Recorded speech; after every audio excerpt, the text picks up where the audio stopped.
বেশ কয়েকদিনের পর আজকে রোদ উঠেছে, তো মনে হচ্ছে আজকে হচ্ছে 31শে ডিসেম্বর বন্ধুরা। আজকে মোটামুটি ওয়েদার ভালো, আর দেখি তোমরা বুঝতেছো।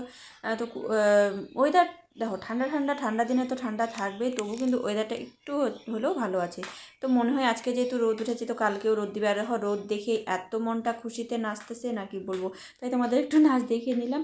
আর এত এত কাপড় আমার 2 দিন ধরে, ঠান্ডার মধ্যে কিন্তু আমার মনে হয় কাপড় বেশি নোংরা হয় আর বেশি মনে কাচতে হয়।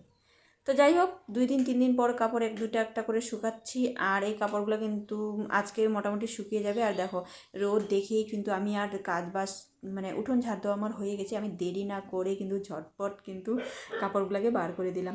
আর যে হালকা এই দেখো শাড়িগুলো, এই শাড়িগুলো কিন্তু একদিনে শুকিয়ে যায় 2-3 ঘন্টার মধ্যে। আর এত কয়েকদিন ধরে কুয়াশা, সারাদিন রোদ্রু নেই, তবু কিন্তু শাড়িগুলো একদিনে শুকায় না।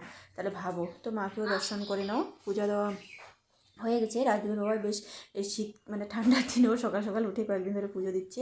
আর আমার পায়ে দেখছো তো, আমি মানে এই জুতাগুলো কিন্তু আমাকে বাঁচিয়েছে সত্যি। আমি কিন্তু পানসু করতে পারি না, কারণ জানি না আমার পায়ে না পানসু হয় না, মানে ছোটোই হয়ে যায় শুধু। পানসু জুতা আছে কিন্তু আমি ব্যবহার করতে পারি না। আর এই জুতাগুলো না, আমার যেহেতু ঠান্ডাকালে আমার হচ্ছে পায়ের মানে সমস্যা আছে। পায়ের সমস্যা বলতে সেরকম কোনো সমস্যা না, শুধু পায়ের আঙুলগুলো ফুলে যায়, মানে চুলকায়। এত পরিমাণে ঠান্ডার মধ্যে চুলকাচ্ছে না, এই কয়েকদিন টানা 15-16 দিনের মতো রোদ না ওঠাতেই কিন্তু আমার পাগুলা মানে পায়ের আঙুলগুলো একটু একটু করে ফুলে গেছে, আর না লাল লাল হয়ে গেছে, চুলকাচ্ছে, প্রচুর চুলকাচ্ছে।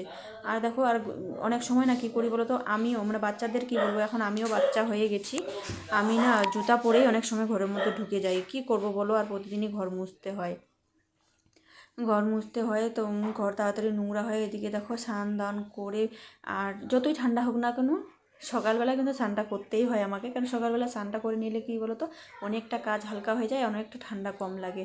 আর এই খাওয়া দাওয়ার পর আমি শীতকালে আমার একটা সমস্যা কী বলো তো, মানে খাওয়া